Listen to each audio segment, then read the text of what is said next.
Hey guys, it's Michael. Today is your Monday, June 15th stimulus check and stimulus package update, and there is a lot going on in the world today. In today's video, we're going to go over unemployment data and retail sales data that is scheduled to come out this week that could dramatically affect the chances of a second stimulus package. We're going to get into states that may be locking down for a second time and what is going on there. Then we're going to get into important meetings and information to look at throughout this week and what to keep an eye out for. And then finally, a couple of stimulus package updates. Anyways, before we get started, if you're interested in stimulus checks, the stock market, or how to make money in general, well then please be sure to subscribe to my channel so you can be notified when new videos come out. Anyways, let's jump right into it and let's go over key economic news. The president of the Dallas Fed, Robert Kaplan, he projected that the unemployment rate would end 2020 at 8% or even higher than that. He said although the U.S. employment will increase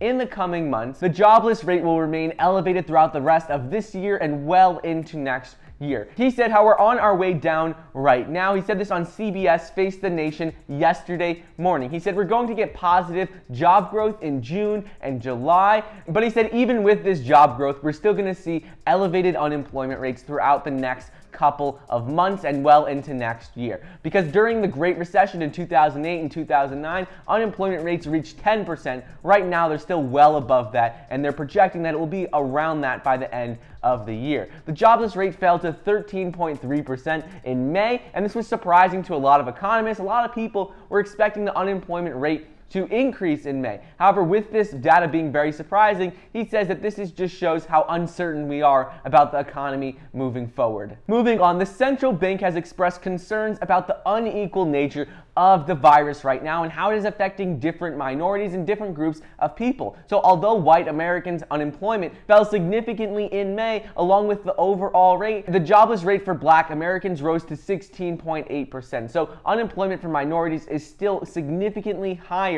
than it is for the rest of the country. The central bank explains how a more inclusive economy where everyone has an opportunity will mean faster workforce growth, faster productivity, faster growth, and we'll just see a much quicker recovery and a V-shaped recovery. Because if we're still seeing increases in unemployment rates in some groups of people in the US, well then it affects the overall unemployment rate, and then we're going to see a much slower recovery. Robert Kaplan said how he thinks it's right to focus on this right now because it is something that is very important and affects how fast we will recover. It's important to focus on these groups of people because if blacks and Hispanics and other minorities do not see a decrease in the unemployment rate, well then it affects everyone, and then the whole country will grow slower because that makes up a large portion of the population in the US. Some leaders in New York and in Texas are threatening to renew lockdowns across states in an effort to get people to take the persistent threat of the virus seriously. New Yorkers spent this past Friday, which was the first Friday reopened since the start of the pandemic. People were standing out on sidewalks,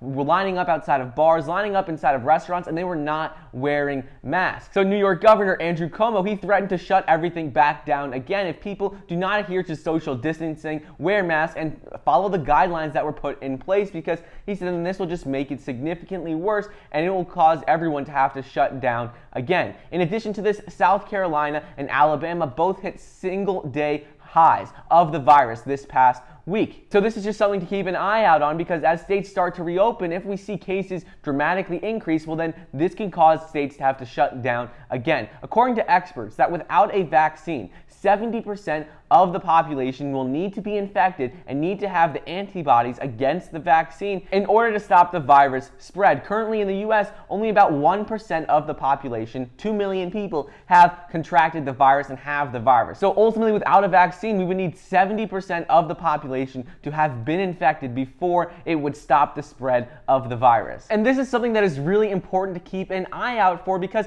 if we see states start to have to re-shut down, if we see increases in the number of cases, well then this will definitely affect what we will see in the second stimulus package. The White House has been saying that it is not an option to shut back down the economy, but it's ultimately not up to them, because state governors can control whether or not they shut down a state again or have to shut down some cities. So it'll be important to see what happens here, because if we see that increase and we see states have to shut down again, it'll definitely affect what we will see in this next stimulus package, because then people can't return to work, people can't go outside, and there's going to need to be more support in a larger stimulus package. Moving on, let's get into this week ahead and important reports and information that is coming out that will definitely affect what we see in the next stimulus package and important things to keep an eye out on. So the U.S. retail sales report will be announced on Tuesday this week. It is likely that the numbers will rebound from what we saw in March and in April because some businesses started to reopen and states started to ease their restrictions. So more people were able to spend money at stores, more people were able to go out. So it's expected that these numbers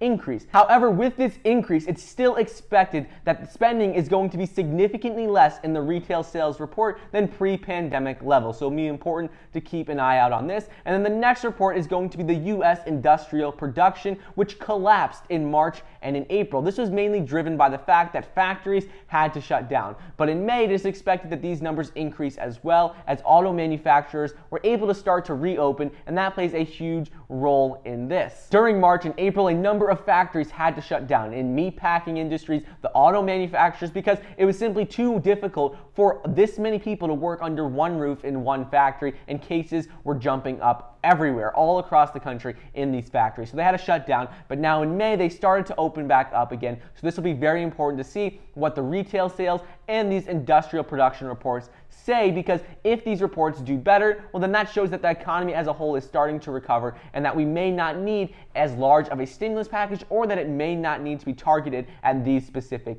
industries. Remember the other day, Larry Kudlow said that the next stimulus package is going to be focused on areas and industries that need help the most. So seeing this retail sales report will be able to tell us what industries, what areas need the most help, and that will dictate what is in the next stimulus package. Moving on, the Federal Reserve Chairman Jerome Powell makes his first of two virtual appearances on Capitol Hill this week on Tuesday to go over the central bank's semi-annual monetary policy report to Congress. So far this year, the Federal Reserve has slashed interest rates to near zero during the early weeks of the pandemic. They also have been spending trillions of dollars to buy back Treasury bonds. They said ultimately that the federal bank is doing everything they can as of right now. Jerome Powell has said this, and he said they will continue to do everything they can. However, he has been urging lawmakers in Congress to pass a second stimulus package and pass more direct stimulus payments, because he said the Federal Reserve can only do so much, and they need help, and they need more stimulus money from Congress to be passed. So it will be important to see what comes out of this meeting if Jerome Powell continues to urge lawmakers in Congress to pass this second stimulus package, and what he says the Federal Reserve is planning on doing moving forward. So it will be important to keep an eye out on that. And then lastly is on Thursday, the unemployment figures are coming out for the week of June 13th. This is really, really important for the next stimulus package because these weekly unemployment reports have been steadily decreasing. At one point earlier in the year, when the pandemic first started, we saw over 6 million people file for unemployment, but as of last week, 1.5 million people filed for unemployment benefits. So we've been seeing a steady decrease in the number of claims each week. So hopefully we will continue to see these claims decrease, and this will be very important for what we see in the next stimulus package, and it will also have huge impacts on the stock market, because if we see unemployment claims this week go up, or if we see them go down, that will definitely affect what we'll see in the next stimulus package, how the stock market does. So if you're going to be interested in getting into some investments this week, investing in some companies, be sure to keep an eye out on these reports, and I'll keep you guys updated. And then finally, a couple of stimulus updates from the Federal Reserve. On fiscal policy, Dallas Federal Reserve President Robert Kaplan said unemployment benefits are a critical element of the economy recovering. He said ultimately we need to continue these unemployment benefits, these enhanced $600 per week unemployment benefits, because there are tens of millions of people unemployed right now, and a lot of them can't find jobs even if they wanted to. So because of this, he says we need to continue these weekly stimulus payments in unemployment supports. In the meeting yesterday, he explains how they may not be $600 per week, but they can be restructured to create more incentives for people to go back to work and people to find jobs. He said monetary policy is a key role in everything we're doing to recover. He said the Federal Reserve is doing everything they can. This is exactly what we heard from Jerome Powell. Jerome Powell has been saying the same exact things, how the Federal Reserve is doing what they can, but they still need the lawmakers in Congress to pass more stimulus. And Robert Kaplan explained how with these enhanced unemployment benefits set to expire on July 31st, lawmakers need to be able to come up with more stimulus and pass something else to help those people who can't get get back to their jobs. So this is good news for the second stimulus package. I know a lot of you want these direct stimulus payments that don't have to do with unemployment benefits. However, there are tens of millions of people who qualify for unemployment benefits. So whether you've lost your job or you've seen a reduction in wages, you may be eligible to receive these unemployment benefits from your state, as well as these enhanced unemployment benefits. So this is good news that Robert Kaplan, the Federal Reserve, are saying that we need to continue some sort of direct weekly stimulus payments. And then finally, just a quick recap from yesterday, and that is that Peter Navarro, who is the Director of Manufacturing and Trade Policy, he said that the next stimulus package will be $2 trillion.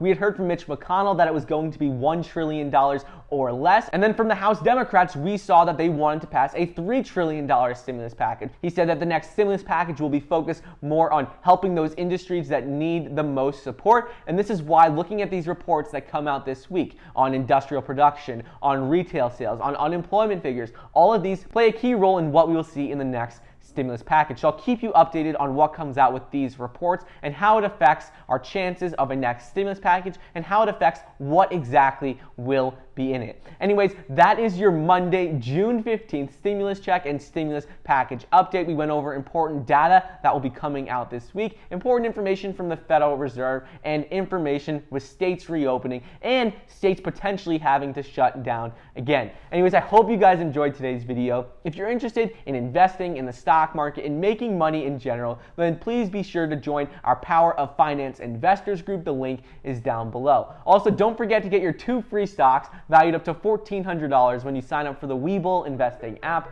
1 free stock when you sign up for Robinhood. Thank you so much for watching. Please be sure to like the video down below, leave a comment, and subscribe, and I'll see you guys next time.